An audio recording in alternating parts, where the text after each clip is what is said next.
white people. They Villains. exist. Yeah, they're villains now. I didn't make it this way. History did. Yeah. So, yeah, because I love seeing your Instagram stories. You're just like, I love how like you're a scourge on white people. Like this is like great. I love it. I don't feel like it, but it does seem like it. And for the position I'm in, to like, I'm either the only black person in the room or I'm the second black person in the room. And so they keep us away from each other. They're like, no, you got to stay over here, Doc. And it's like, okay, what's going over here? It's like, y'all doing the same thing. Weird. Yeah. You're also a drummer, so you have to like be sitting in one spot. I have to be sitting somewhere. Yeah. And that's, because I don't ever play in the traditional black drummer settings either. I've found my way into the white spaces when it comes to music. Sure. Which is strange. But I enjoy it. Good music. Good music will be good music. Yeah, so. Exactly. Regardless of, I mean, if you trace it back, it still goes back to black people music anyway. Sure. So. Out here in America, it does. Yeah. And that's totally fine. And I feel like the people who make good music know that and they want to be true to that. And as just being black around white people, I do feel like at any moment, one of them will turn into a white person because of something I said. And I'll either have to leave the area or like deal with the situation. Yeah, it's like, yo, my bad, bro. I didn't know you liked Martha Stewart that much. Like, I'll get out of here. One of those situations. Because it happens. Sometimes you have to like double down. You do have to double down, yeah. Just because Snoop Dogg's a homie doesn't mean that she gets out of right. Like she's still a criminal, dog. Yeah, it is a weird thing. Yeah, but yeah, unfortunately, I've been asking my white friends though, like, what does it feel like to be seen as the villain in today's like world in the best TV shows and the best movies, to be the one because you're white. To be the villain, not because you're the villain. Like Joaquin Phoenix and the Joker is a villain, Sure. But Daniel Day-Lewis is a villain, and There Will Be Blood. But in Get Out, you're the villain because you're white. Yeah. In Atlanta, you're the villain because you're white. It's like very clear. Like, it's what does that feel like for them, and what is that going to do for colored people over the next 25 years as these people who are watching these things, who are taking them in and discussing them and trying to understand themselves better, will they go in reverse and double down on their whiteness and say, you know what? Forget it. What my grandpa did in the 50s was okay. Because look where I am now. I'm in a nice house. I'm going to have kids now. Are they going to teach them that way too? Is it going to, or are they going to go, I shouldn't make any more white children. I'm going to stop. It stops with me. The whiteness stops here with me now. Or fuck a black man. They might, but I hope not. I would hope not. Go. No more reproducing. No more white kids. Just let them know, like, here's the thing. Here's the truth. This is what happened. This is how you got here.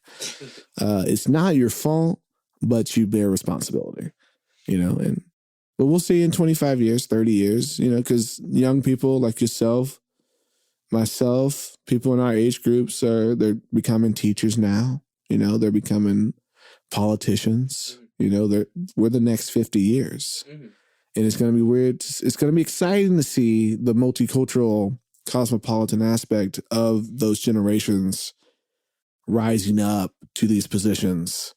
And will they be thwarted by old white dudes yet again? We shall see. Yeah, I mean, in our generation, they're still like boomer millennials. You know what I mean? They subscribe to those values. Yeah. The patriots. Yeah. And they're doubling down. Obviously, they're like, you know what? Like, sorry, Native Americans, like you just lost. You lost. You're at the bottom of the totem pole, and it's like, oh damn! Like, make it clear. But at least us. there's a totem pole, right? Which we appropriate keeping it. That, yeah. So we're gonna appropriate it for an idiom for the rest of the future. That's what they do. yeah. Unfortunately, yeah. So because I was thinking about like the conversation around critical race theory, right? And like people that are doubling down on their whiteness are opposing critical race theory. Which is so weird. One, because they don't know what critical race theory is. Right. If they knew, they would probably realize how racist they're being. By thinking what critical race theory is. Yeah, because it's like, that's not what that is. Yeah. It's like... but it's like, by opposing critical race theory, you're kind of proving it. Yeah. But they don't see it that way. And I think it's because the areas where I think where there's the most pushback, it's the areas where there's not a lot of representation outside of what they see, which is I go to a school of 100 kids, 98 of them are black or white, you know, and the other 2 are adopted. But we're going to, treat them the same, but we don't want them going home asking their white parents, did y'all own slaves? Like that. We don't want to have that conversation. And it's strange to me because it's like, what good is this going to do? What is a false history going to do other than help like make a generation of people who are willing to be indoctrinated with another round of American exceptionalism? Like that's going to suck because then we're going to have a bunch of new wars and people that want to go to war. Because I feel like that's the only thing that we do is like, we just go to war. We're just like a big gang, like just going around shooting people and calling it like freedom. It's so weird. It's such a weird thing we do out here, especially in with the people that are doubling down. I feel like that's what they want. They want to be proud of stopping a bad guy. Yeah. But they don't know that they're the bad guy. like they are the villains right now. That would require nuance. Yeah. And nuance doesn't exist anymore. Nah, it's gone. It's in whichever direction. Any direction. Yeah. And so, yeah. So, I mean, like I don't know the argument, honestly. Because it's like, if you're worried about teaching critical race theory, which they don't, to your kids, and they'll feel bad that they're white. Would they though? Because it's what they're saying is that like these people in history did bad things, right, and you're a descendant of them. Right. That doesn't mean that you are doing bad things. Right. It just means that people did bad things. But I wonder though, because I have this like this thing about white people that I have is that they all. My mom used to tell me they're all millionaires in waiting. Yeah. And I wonder if that's what it is, if that's the other problem for the CRT thing, is for these people that are doubling down on some nonsense that they don't know anything about, is that they don't want to know that they were poor white people in the 1880s. Yeah. They don't want to know that they were slave hands that became sharecroppers and they became equal to the now freed black people. They don't want to know that. I think that's really what it, because then they can't be Donald Trump. They can't be George Washington. Yeah. They can't be Benjamin Franklin. They can't be all the amazing white people of history in their minds. They can't be Robert E. Lee. They can't be Jefferson Davis. They can't be these great white people. They just can't be. And I think that's hurting their psyche because they were raised to believe they could be. You can be that man. You can be the Mr. Monopoly character. You can be him. And it's like, that's the villain though. Why would you want to be the villain? Because in America, the villain's the hero. Yeah. And that's so crazy. Why are we like this? Well, like, what is winning, right? Right. So what is winning? we work every day so that we can eventually be the Monopoly guy, so that we can be winning. So we can be winning on the board. Tally it up. Yeah. But like, what does that mean? And do you even want that life? Do you, like, we're made to think we want that life by Right. all the media that we consume. But like, what does it mean to be obscenely rich, buying Twitter rich? Yeah, that's weird to me. Like, of all the things, and that's why I like Kanye West, because you know what Kanye West did? He argued that he should be on these boards for these companies so he can build houses and make cheaper clothes here. And I was like, dog, they don't want to hear that from you. They want to hear how you can make them more money. And someone like Elon Musty Boy comes in and says, I want to buy this app, this bird. It makes me lose my mind. Because like, what's the point? What is the point of buying a website like Twitter? Buying a company like Twitter? Is there some data that you're about to use that I don't know about? Is there new advertisements coming that we need to get ready for? Is the algorithm about to switch up? Like, is there something about the future that my tiny poor brain just cannot process that Elon's nepotism brain can? You know, like, doesn't make any, like, this place makes me lose my mind on the regular all the time. Crazy. Absolutely.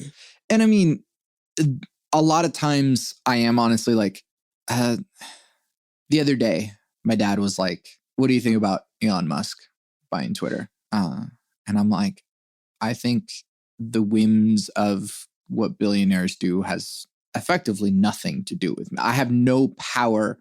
None. Over it. Yeah. And I can't affect it. It doesn't really affect me. I already don't really use Twitter. Right.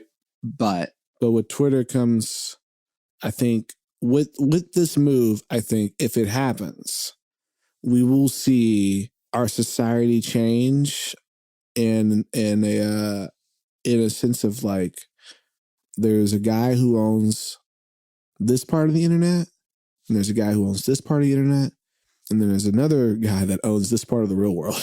Yeah. And like those, however many companies that will take up what we know as the real world and the internet will be owned by a few people. And for some reason we'll be getting mail through Amazon. Like that's what it's going to be. And that's what makes me nervous. Cause like we'll be just watching the same 25 companies run our lives. Yeah.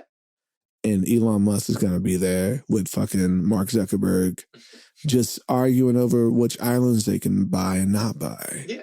And we have to deal with that. We have to deal with those repercussions. Yeah. I don't like it. Tell your dad I don't like it. Yeah, I mean, sure. Like, what is that going to do? But it's not going to do anything. Yeah, right. Yeah. Oh, he doesn't like it. This is like the same thing I was talking to John McMillan about, like the Ukraine thing. Yeah. And it's like, I can't have an opinion about the Ukraine thing. I'm not going to go there. Like, they don't want black people over there, so I don't know what I'm going to do over there. It's unfortunately a they problem. And for some reason, they're throwing us into it. And I'm just like, bro. Do you stand with Ukraine? I mean, I'm just standing. Whatever that means. What does that mean? What does that, like, that's why I'm so ignorant to like geopolitics. And I tell people that all the time because I live in a black and white world. I can't live in the world. My world's already too busy, you know, just being black in this state. Like it's limited to drugs and warfare and a state sanctioned violence. Like those are the things that are around you when you're out here in Oklahoma. Why would my brain have the capacity to even want to understand what's going on in another country? I can't even process it.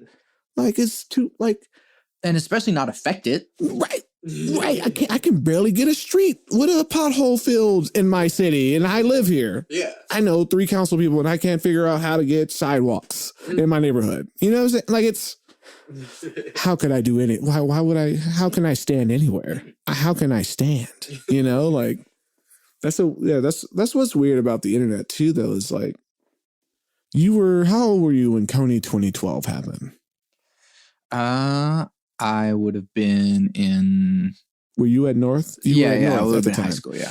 How big of a deal was that for you? Do you remember Coney 2012? I remember just the phrase. Yeah. But no one knew anything. Do remember like it. Like, I know it was like about, you know, like fucking child soldiers or whatever, but it's like, it's not like I can do anything about it. Exactly. But it was everywhere. Yeah. It was all over. These white kids were obsessed. Yeah. Buying wristbands, marching through their hallways. And there's real problems where their kids in their same schools aren't eating lunch. Yeah. I wasn't eating lunch. I wasn't eating lunch. It's like, bro, like, what are y'all doing? Why are you telling me about poor kids? And it's 2012, so I'm in college. I can't pay for college. I gotta work and pay rent, and I can't go to class. I'm wasting money and like paying for it. And you trying to tell me about some kids somewhere else? Mm-hmm. My God, man, there's kids in my own family. I got more but that's the thing. It's like we have a really bad problem with empathy, right? And this is just like a measurable thing, right? Yeah, so like if you see like a starving Black kid from Africa, it's like, oh wow, like I feel so bad for this kid, and like people donate to that. You see 2 starving Black kids, it's like, oh wow, it's still pretty sad. And then like if you zoom out and show an entire village of starving people, it's like I don't think so. I'm good. Yeah. I'm past. Yeah. And it's like, what do you mean? It's like more starving people. It's just like you should be giving more money. But like our brains, we're just like, nope. Yeah. I can do the one. I can do that one. I can do lunch. Yeah. Yeah. Yeah. But I feel like those problems, they're solved by the people with $44 billion to buy a website. Sure. You know, it's if you have that many resources, access to companies that can produce food. If you could produce a car that runs on electricity, you should be able to find a way to get said resources to countries that don't have those resources for not a lot of money. Because Elon Musk himself said that he could end world hunger with a certain amount of money. Yeah, and they gave him the amount of money that was needed. And he was like, just kidding. I'm kidding. I just want some attention. Look at me. My wife left me. Yeah. Oh, man. Yeah, we need more. Maybe just no more billionaires. You know, just $1 billion should not exist anymore. Well, I mean, and that's the thing. So, like, we pass laws that are, like, for poor people. So, like, SNAP, for example, is, like, it's not money because it's not. You can't just spend it anywhere. No, you can't buy hot food. Yeah. Yeah, you got to buy cold food. It's like, we see that you are struggling to buy food. So here's this money for food. But we don't trust you to buy food. Right. So you can only use these special food bucks that work on certain things. Because we don't trust you to spend this how you see best. Because we know better. Tier, though. We know better. We know the best. Yeah, and that's a weird thing too. Like, everybody's different. You know, like not everybody can eat cereal. Not everybody can drink milk. Some people don't eat ham. You know, some people don't eat bread. There's so many things that like these benefits and resources don't do. You know, they more restrict. And it's unfortunate because it's like you have a SNAP card, but you don't have a gas card. How you going to get somewhere? How are you going to get to the store to buy the food with the SNAP card? You're going to get so say you have to walk.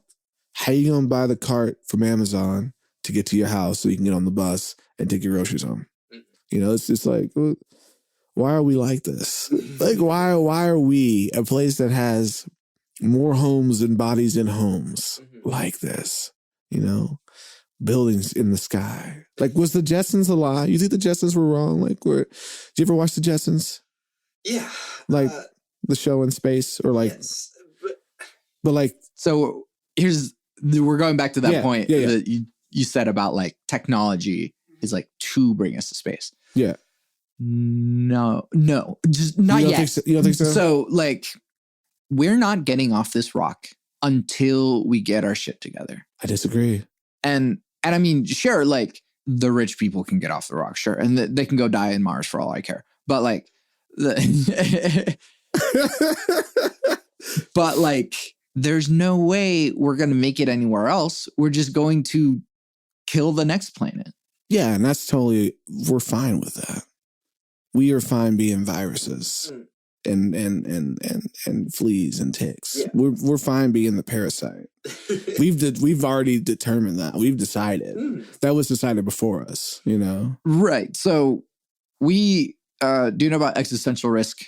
No, I'm not well read. I'm a philosophy hobbyist. Oh, so word up. Hence this podcast. One of the pieces in my Machinations series was it combined existential risk with simulation theory. I'm sure you know about simulation theory. It's like, is this a simulation? Mm-hmm. And so it's like, basically we blew ourselves up, and like this song happens like at the end of time for humanity, right? And the simulation stops, and like the simulation itself is sort of singing to the creator of the simulation, being like, this is a broken simulation. Right.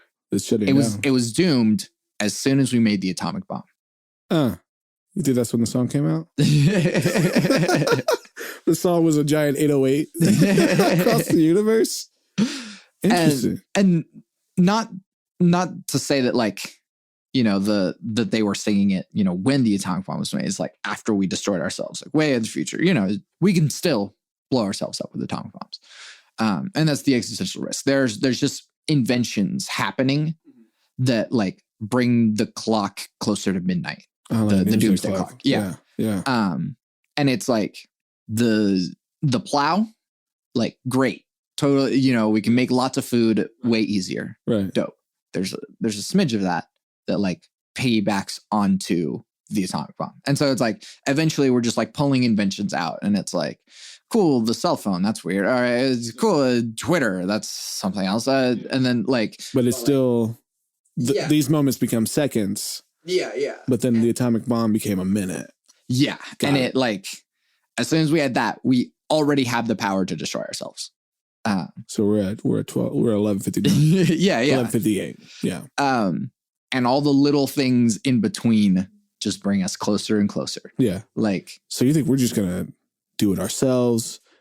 Be done here. Yeah, we're not getting off this rock until we get our shit together. See, I see people believing that and knowing that, and them putting their monies behind getting off this rock, using their newfound slaves through the prison system, and training those bodies to then go off rock and produce and labor, like do labor to make another world for them, and then we'll see. You listen to Clipping? Clipping? Yeah, the rap group. Yeah. They made an album called Splendor and Misery, which is about an escaped slave on a slave ship, like a spaceship, and he commandeers the ship and tries to like get away, and the onboard AI falls in love with him. It's bonkers. I love it. They're so weird. Yeah, Clipping is like one of my favorite. Yeah, I got into their last two projects. Yeah. Oh yeah. Yeah, this is something that like keeps being explored.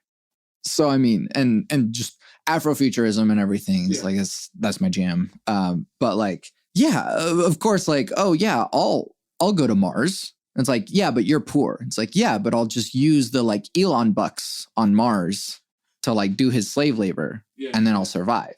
And it's like, you're just gonna be in debt forever now on an uninhabitable planet, or less habitable planet than Earth. You got like 20 years max. And you might die. Yeah. But at least you made it to Mars. What's that worth? Nothing to us. It might be everything to us right now. Like, oh, we can go to Mars? But it's like, what does that mean? What does that mean? Like, we're not like Fry in Futurama, where the first man on Mars was like eating pizza. You know, it's, I don't know. I'm nervous. We will go off this rock and we'll just redo chattel slavery on another planet. And this time it'll just be everybody. And they won't call it slavery. They'll just call it some type of labor. Yeah. And we'll just have 3 generations of that. And, you know, they'll have their perfect world because the old world is gone in the new world. And they'll have new gods. And well, then, you know, they'll have their own Haiti. Yeah. And then, of like, course, they'll try their best to, like, separate, and then they'll just be destroyed like they did with Haiti. It'd be exciting. But I hope you're right. I hope we just blow the planet up. Well, I mean, I just By it's accident. that, or we figure it out, right? Yeah, like So, Star Trek style. And something in that piece, is a line that I'm really proud of, is I call it Fermi's cleansing. You know about the Fermi paradox? No, I'm not well. It's fine. It's fine. I'm a giant nerd. So the Fermi paradox is like, scientists were like, astrophysicists were like looking at just how vast the universe is. It is effectively infinite. Yeah. And so in that infinity, there must be more intelligent life. Just you roll the dice. And Right. Okay. Yeah. Where is it? Yeah. Where is it? That's the paradox. Okay. It's like it's the Men in Black. Yeah. Or Independence Day. Will Smith movie. It's a Will Smith movie. Yeah. There's an alien Pick your out Will there. Smith movie. Yeah. So there's an alien out there. There's something out there that doesn't want to find us, Or we have to find something, it. or something happens to where it doesn't. So like, yeah. So yeah, maybe they're looking down on us, and it's like they're not ready.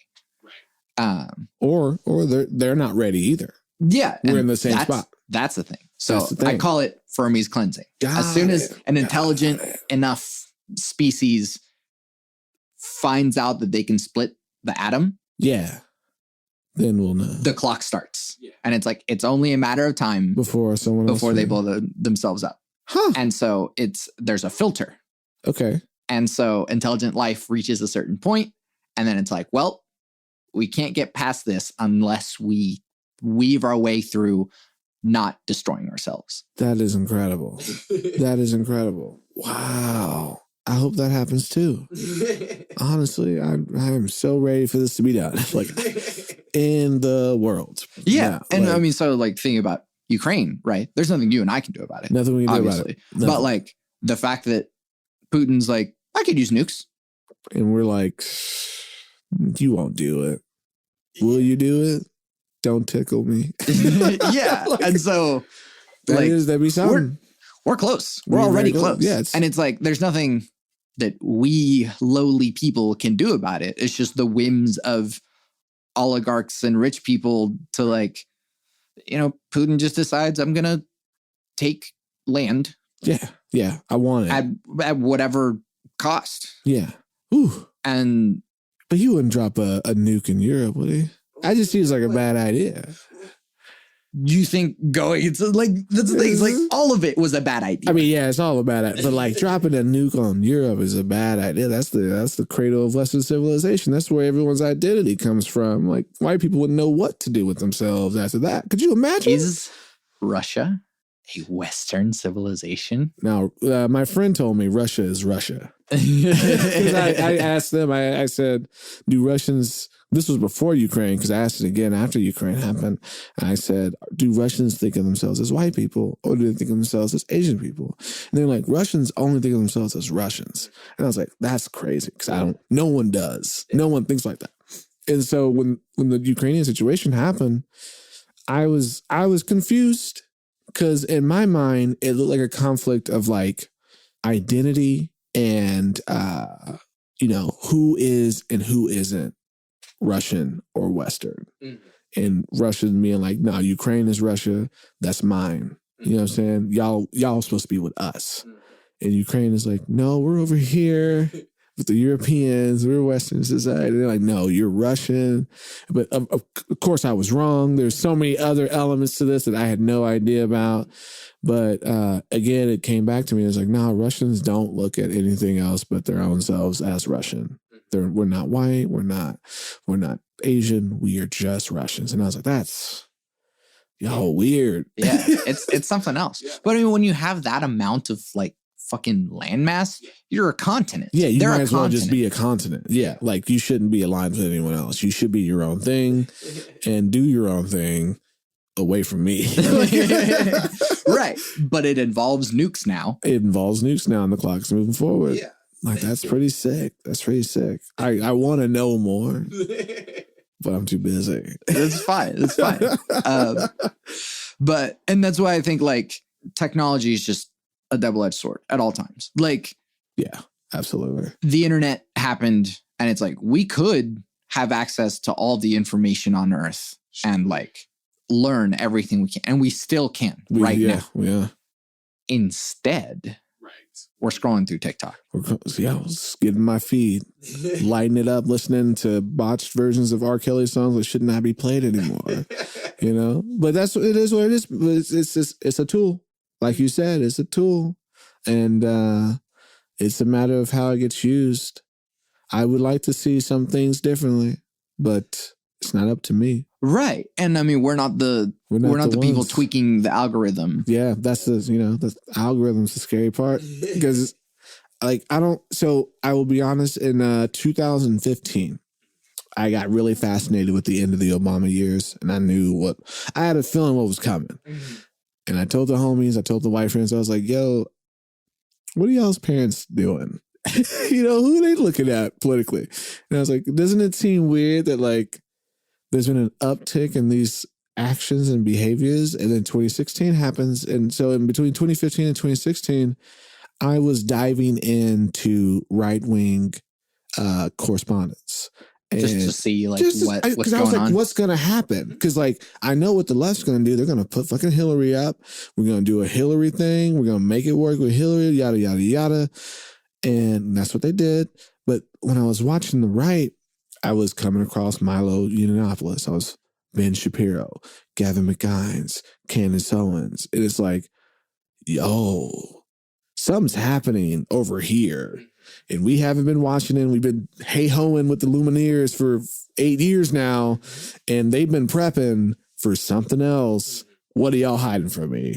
And when I was doing that, my algorithms started thinking I was a white guy. Lost so many videos. Like back when YouTube was like a fun place, you would like have videos that you were like, oh man, I'll remember that title. I can go search for it again. It'll pop up. Those videos gone, and I'm just getting inundated with patriotism and vote for this guy. Watch out for Nancy Pelosi. All these things. I was like, this is wicked. Is this the future? And it became the future. Mm-hmm. Whereas like, your algorithms really do kind of make your identity for you. Yeah, we don't exist in the same reality. No, we don't. Like, we really somewhere else. It's scary. It's scary. Very terrifying. Yeah, and so the thing about that, the right-wing agenda long ago made the decision that abortion is the golden ticket. That's the one. That's the line you have to cross. And obviously they themselves could care less. If their 16-year-old daughter gets pregnant, she's getting an abortion right or now. If their 55-year-old husband gets someone pregnant, they gonna snip, snap, snip. You know what I'm saying? Suck that shit out. Yeah. So, I mean, it's never been about abortion. It's something else is at play. Yeah. It's about rallying the Christians. Yes. Getting that base going. About something that is basically undeniable, right? Like when you really think about abortion, it's like, it's still sketchy. Like even as someone who, supports abortion rights completely, is like, killing a baby is a little bit weird. I mean, is it killing a baby? Right. And that's the weird thing. It's just like, when did it become a baby? Right. When does a baby become a baby? Exactly. Yeah. And we have this big gray area that the radical Christians are like, baby. It's a baby. You came. And then for everyone else, it's like, that's a clump of cells. And then it's like, it's all a gradient. And that's why, like, the later it is, the more risky it is. And it's like, science is fucking like, science yeah, involved. there's some gray area here, but like, it's still sketchy. It's still like, that's a proto baby. And it's like, there's a lot of risk. Yeah. That's the only thing about abortion I can like that I know is that there's risk. There is just terrible risk involved, and the way that it's being handled now is only adding greater risk. Exactly. And to like your point that it's sketchy, it's only going to get more sketchy because now people are going to have to do it how they used to do it, which was in someone's fucking shack. Yeah. But maybe the shops will stay open and People at worst will just have to be escorted by tall men with umbrellas so no one can see who it is. Yeah. Which, that's what it is. And so regardless of the science making it clear that there is this, a sane time period within which you can do this, and Safely. People should be able to do this, and the right to bodily autonomy and all that stuff. All those things. The Christian right can look at that and be like, nope, baby. And we will draw this line here. And regardless of anything else that we do, whether it's gun rights, whether it's cutting welfare, all these other things, white people are generally affected by those things as well. Yeah. Yeah. And it's but they'll vote against their own interests because babies. We have to protect the children. Did you see the take that that this is just a way to strip privacy? Yeah, I did see that. And I was like, that's an interesting thing. I never thought about the implications of this one particular case, this one situation, opening up a door. Yeah. To all these other situations, homosexual relationships or, multiracial relationships, home privacy, privacy. Yeah. Just that alone. What will privacy look like in 20 years? I've said this before, but they've got us so focused on socialism and communism that we don't know or recognize fascism and authoritarianism when it's knocking at the back door. Yeah, it's here. It's already here. Yeah, we're wearing the colors. We got the flags. We do the pledges. We got the militaries. We got the movies. We got the movies supporting it. The movies getting support. It is there. Some people don't want to see it, but yeah, I don't know because I've only lived in America. A lot of people only been here, but you're from Venezuela. Yeah, I was born there. You were born there. Well, I mean, I don't have a lot. I was just like, because I was like, I'm really fascinated with that. Sure. But I didn't grow up in Venezuela. I came here the day I turned 6. So. But your family has. Yeah, but that's the thing. It's I don't know my family that lives there. I speak Spanish fluently. I have, the staples of immigrant culture where it's keep the food and music and stuff like that. But the actual day-to-day of a Venezuelan is foreign to me. And so I'm still not a US citizen. And so as far as America cares, I'm sorry to hear that. I'm not American. Yo, be safe. Be safe out here. I have a green card, so it's fine. But they right. Be safe. Yeah. It's super weird out here. And yeah, so this is the only culture I've known. And I have a little bit of an outsider's perspective in that going through the immigration process is a whole thing. And I have an episode of that on BitDepth. I can't remember the number that it is, but you can just Santiago's immigration experience, I think is what the title was. So you can search that on SantiagoRamones.com. But yeah, I mean, we have to we non-white people have to look out for each other. Yeah, dude. Yeah. I'll be watching. Keep my eyes open. That's why I try to get a seat at the table when I get in the door. I try to bring more in, because they move funny. Yeah. These people do move funny. Yeah. And if you got to throw it out about Martha Stewart, sometimes you got to. You got to throw out a Martha Stewart. Don, thank you so much for doing this with me. Yeah, thank you for having me. I enjoyed it. Where can we find you and your things? At I am Donald 2 on Twitter, at Gaslit Okie with a number of underscores in between each word, gas_lit_Okie on Instagram. Find me on the real world, Lust Online at any stage in Oklahoma, Tim Buchanan and the Trumpet Vines going on tour. Both bands here soon. So yeah, holler at me. Once again, thank you so much. I'm Santiago Ramones. I'm Don Dada. Hell yeah. Now what's about to play? We're going to play RYB from Lust Online. It's not the first song I'm on with them, but it is the last song we released. It's really good.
You can find everything that I do on my website, SantiagoRamones.com. I make music and produce audio. The music you're hearing now is music I made. You can listen to official releases by Santiago Ramones on Spotify, Apple Music, and the other streaming places. Or you can support me directly by buying my music on Bandcamp. I'm working on Hypothetical, my first singer-songwriter album. So if you'd like to hear that at some point, there are lots of ways to support me on my website. There's a Discord server in which we discuss deep topics from the podcast, but it's also a community of beautiful human beings. All the links to all my things are on my website, SantiagoRamones.com. Please take a moment to rate and review the podcast. It would mean a lot to me to hear what you have to say, and it lets others know what to expect, better than I could ever explain. I want to help the world have deeper conversations, so thank you for listening to and supporting Bit Depth. I was in the podcast with my 3 things. They shape my life philosophy. Those 3 things are: love never fails, it's going to be okay, I might be wrong.